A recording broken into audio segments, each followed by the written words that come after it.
morning, everyone. Thank you very much. And as I said, today we're going to switch gears, still staying in West Africa, to talk about a very exciting program that is kicking off in the Gambia. I'm honored to be on the steering committee of that project, and so I have some intimate knowledge in how quickly it's moving. I sit on a few steering committees, and I can tell you this one is moving incredibly fast. So I think we're going to have to move relatively quickly because we are running late. So I don't want to waste too much time on the introductions. Just to say that it's incredibly exciting what this program is doing, how quickly it's moving, how professionally it's being run, how much drive there is also in this one from the central bank and from the government, and the wide push that this country has from the stakeholders, and including the private sector. And so I think this is going to be whereas I think the Central Bank of Liberia is going to be an amazing case study of what happens when you have such incredible drive and professionalism from the central bank. This one will be an amazing case study. We have not only that, but also drive from the private and demand from the private sector as well.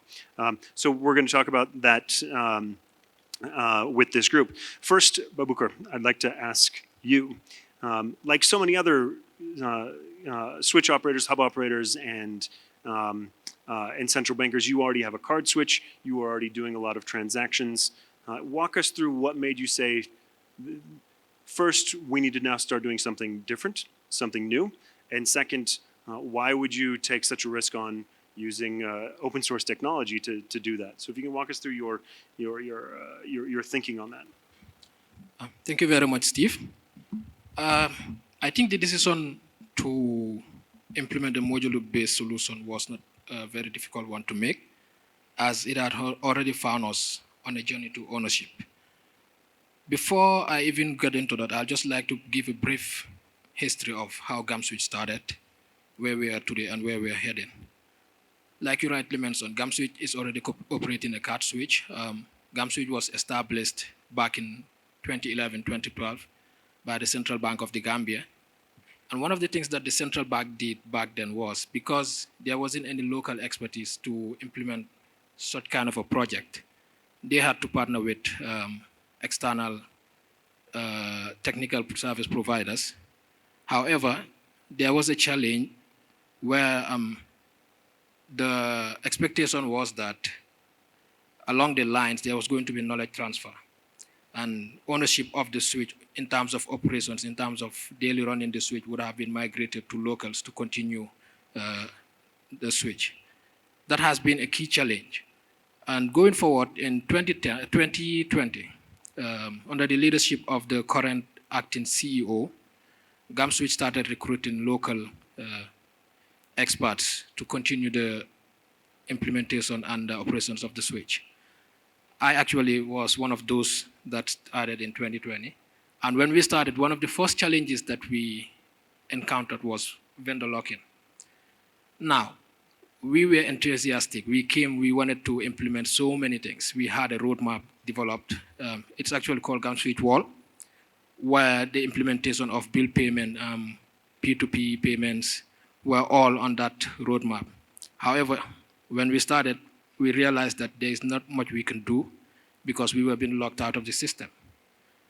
Another thing that we also realized was it was very expensive managing and maintaining such solutions. So we came up with a plan that, okay, going forward, we will start building our own solutions. And that is why when Moduloop came in, it was actually easy for us to decide that we will definitely be going with that because it already aligned with our objectives. We already had plans of developing our own solutions to ensure that we are able to continue innovating without being locked out of the system. So one of the other key aspects or factors that allowed us to make a quick decision on going with Moduloop, besides the objectives of GAMSwitch, there's also objectives of the country, the government, and also central bank objectives, which is to promote financial inclusion, a cash-light economy. Payment sovereignty is also a very key topic that is usually discussed anytime that we have meetings with the Ministry of Communications and Digital Economy. And by the way, the permanent secretary of the Ministry of Digital Economy is leading our delegation here. So that speaks volumes as to how important this project is for the Gambia. So, like I said, the decision to implement a modular-based switch did not come as a very difficult task for GAM switch because we had already started that journey.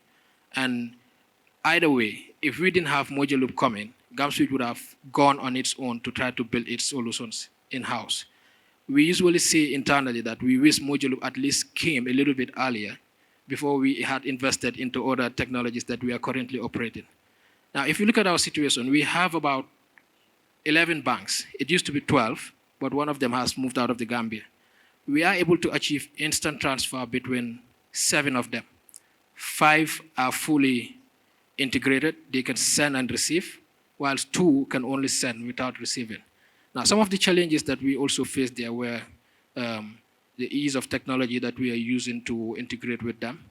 Now, looking at how Modular Loop has been designed, especially the fact that it is API-based, a lot of Gambians currently, especially technical experts in the Gambia, are more conversant with API architecture rather than some of these other protocols or specifications. One other thing also is, at times you have these solutions where they are not specifically designed for instant payment, but we'll try to customize it to just fit the needs of the current situation. So the current system that we are using, we have come to discover that it is not instant payment designed first. And it's just a customization to fit what we are currently hoping to achieve. And because of that, there are some bottlenecks that we are also facing. So definitely, Modular Loop has already been approved as the next step for the Gambia by the Central Bank of the Gambia itself. Approval was actually given by the governor. And like you mentioned, you are part of our steering committee. And the steering committee is being chaired by the second deputy governor of the Central Bank of the Gambia. So we're not taking this lightly. Yeah, thank you very much.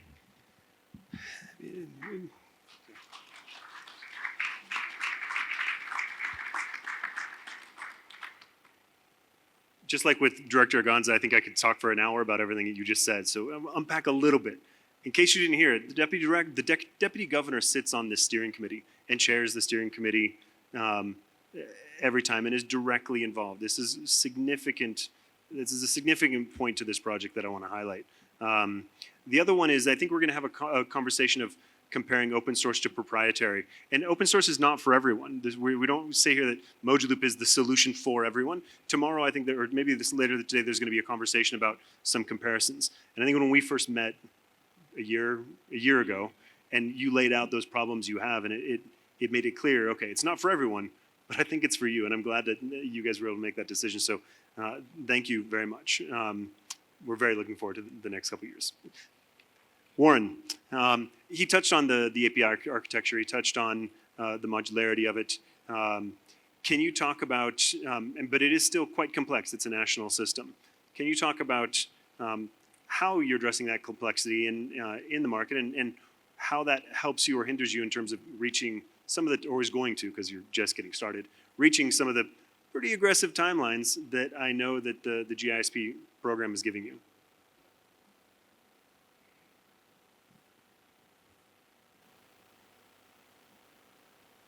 Thanks, Steve. Yes, and clearly Liberia have set the bar now, so we're in competition, aren't we? Yeah, so Modular Loop's evolved a lot, Steve, since you and I started in 2018 time and a little bit before that. But seeing where we are now as a mature technology or maturing technology gives me a lot of hope and confidence. We're going to do things. One of the key things is about the participation. We've spoken about the governor being involved, the deputy governor sitting on the deputy director on there. So those things are real enablers, and that makes our job as providing the technical input and guidance and implementation so much easier, so much easier. The Gambia, we don't have the opportunity to use sandbox and frameworks at the moment. So how do we get past all of these challenges, right?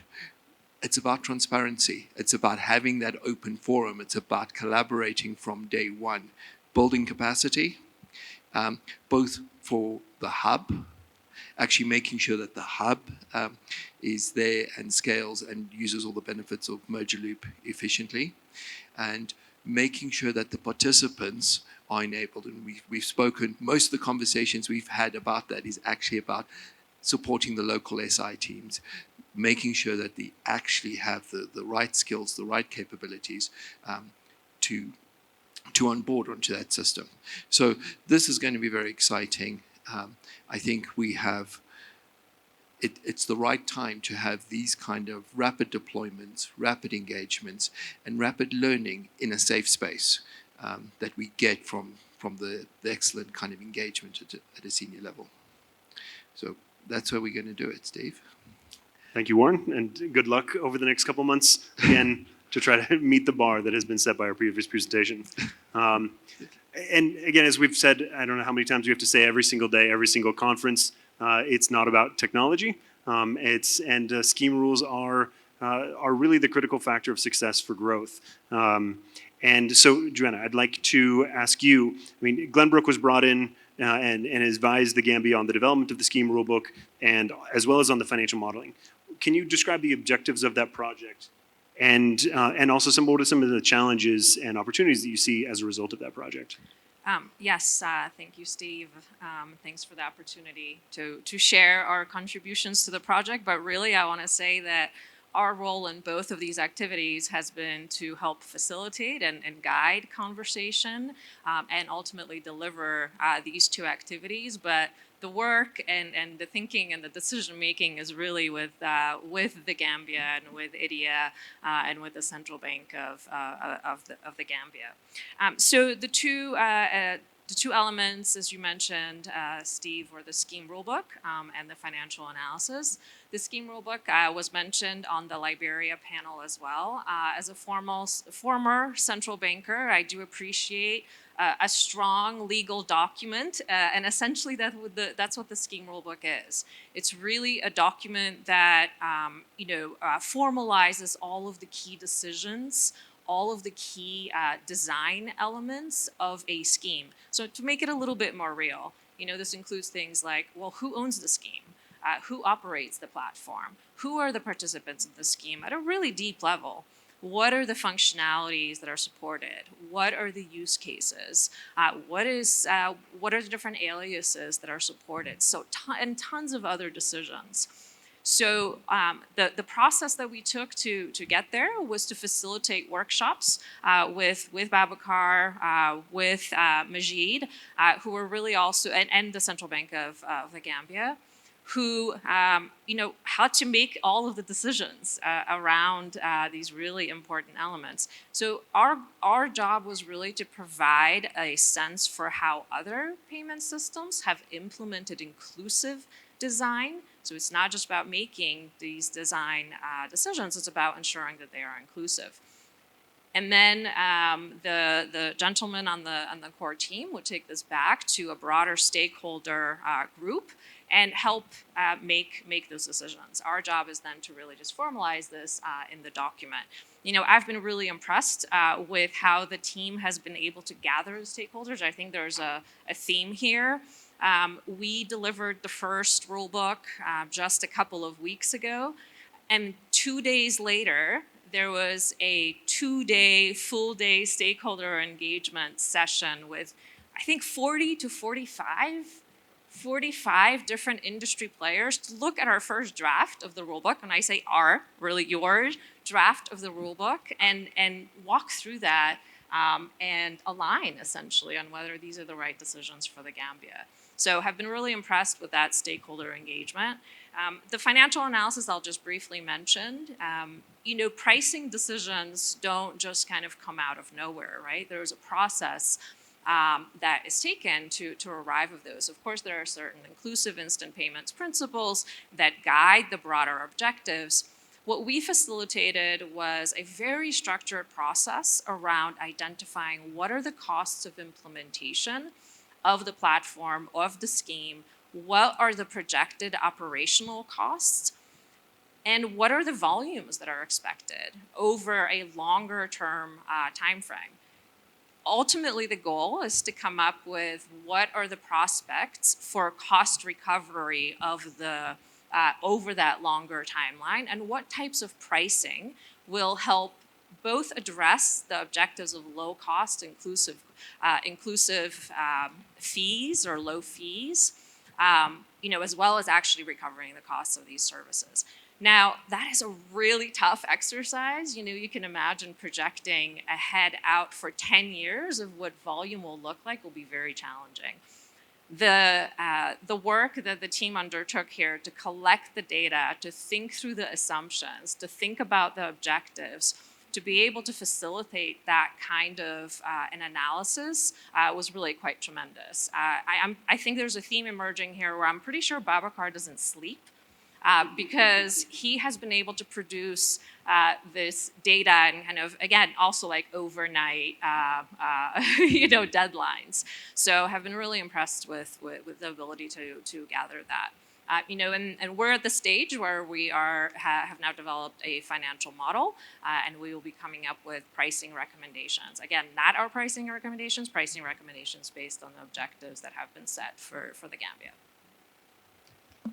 Thank you, Joanna. I can definitely attest, my WhatsApp history can definitely attest that Babukar and Marcus both do not sleep.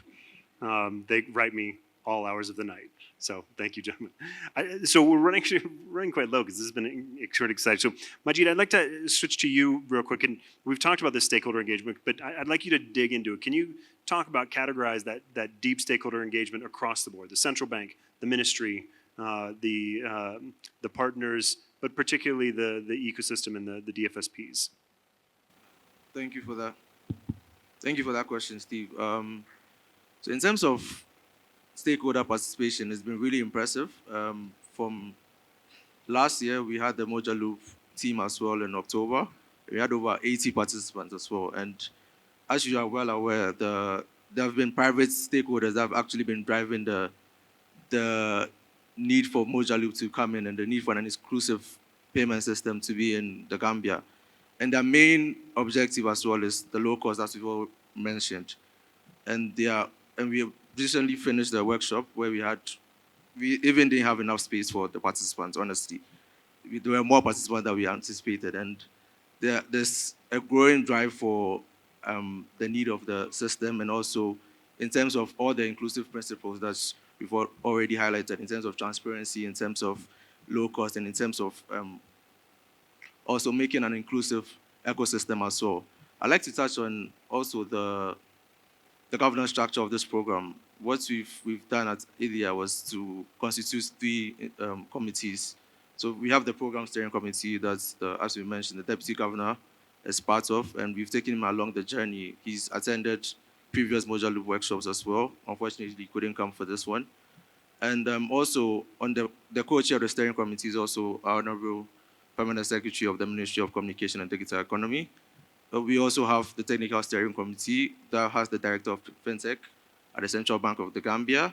And also, we have the payment system advisory committee, where we have the president of the Gambia Association of Bankers. We have also the ITAC as well. So we have various stakeholders from all parts, including the private sector, the ministry, and also the central bank. And what that has done is that every decision has been taken. They've always been brought along, and they've always been a participant of the entire process. And this has helped drive all the roadblocks in terms of regulatory approvals, in terms of participation from all these workshops and making these key decisions, as we've all rightly said.